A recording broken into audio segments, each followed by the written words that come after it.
I Too by Langston Hughes. Presented by Charles Kromer. Social injustice. Racism. Racism is an ongoing social issue, especially towards African Americans. For hundreds of years, African Americans have been segregated and have not had equal opportunities as others. Even today, Africans are still discriminated based on the color of their skin.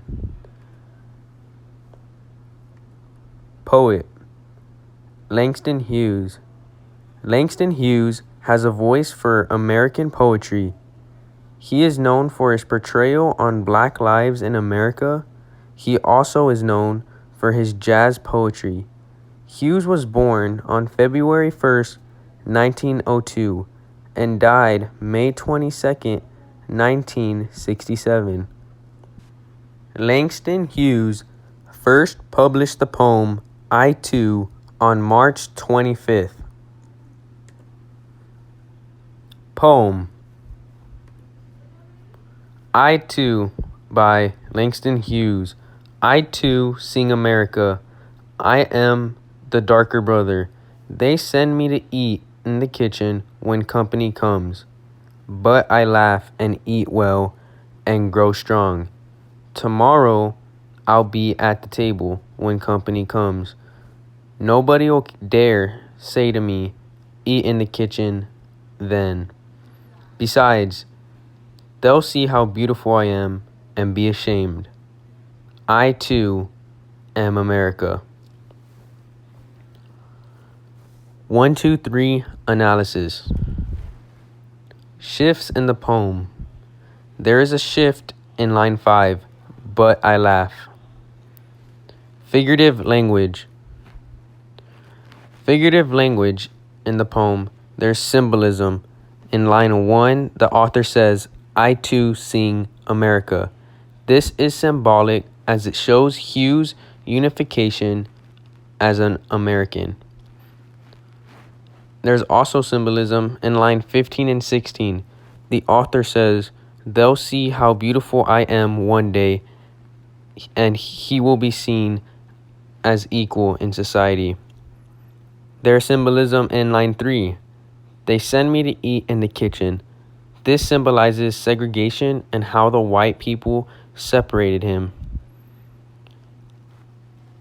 And I grow. There's symbolism, and I grow. This symbolizes Hughes' stable mentality. But I laugh.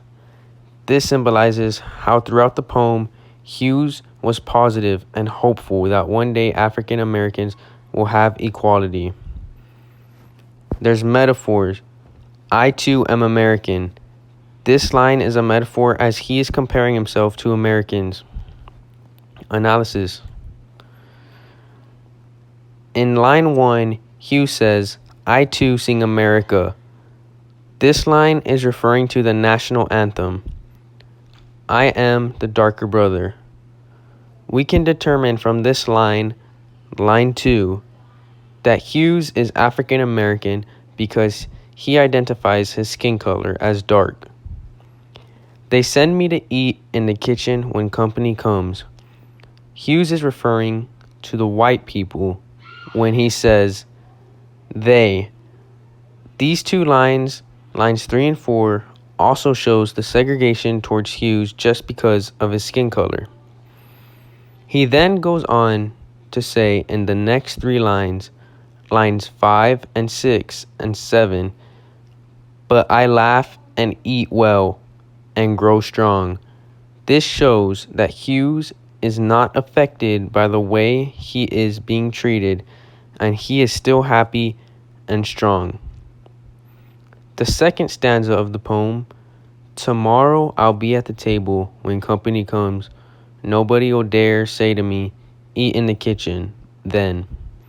Hughes is saying that one day he will eat at the table when the company comes with the others, and he will be seen as equal. Stanza 3, he says, besides, they'll see how beautiful I am and be ashamed. These 3 lines explain that one day African Americans will be seen as equal. The last line, I too am American, he is explaining that he is also an American and should be treated equally to the white citizens and not be discriminated because of his skin color. Theme. The theme of this poem is African Americans are discriminated and treated unfairly just because of the color of their skin. They just want equality and equal opportunity, just like the white citizens of America. Even though slavery was abolished and African Americans were given equal rights, the white citizens still segregate and discriminate them. Rhyme scheme. The rhyme scheme of this poem is a free verse poem. This poem does not have a rhyme scheme and is a free verse poem. This poem has 18 lines and 5 stanzas.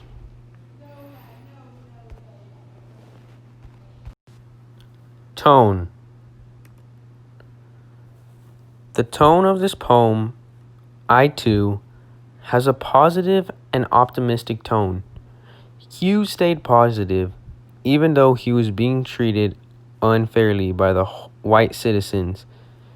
He is hopeful that one day African Americans in America will be treated equally and won't be discriminated by the color of their skin.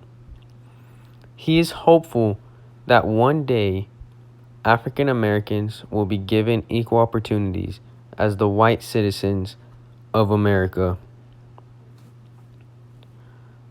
Questions. Describe the tone present in lines 5 through 7. Question 2. What questions do you think the poet is posing for us as readers?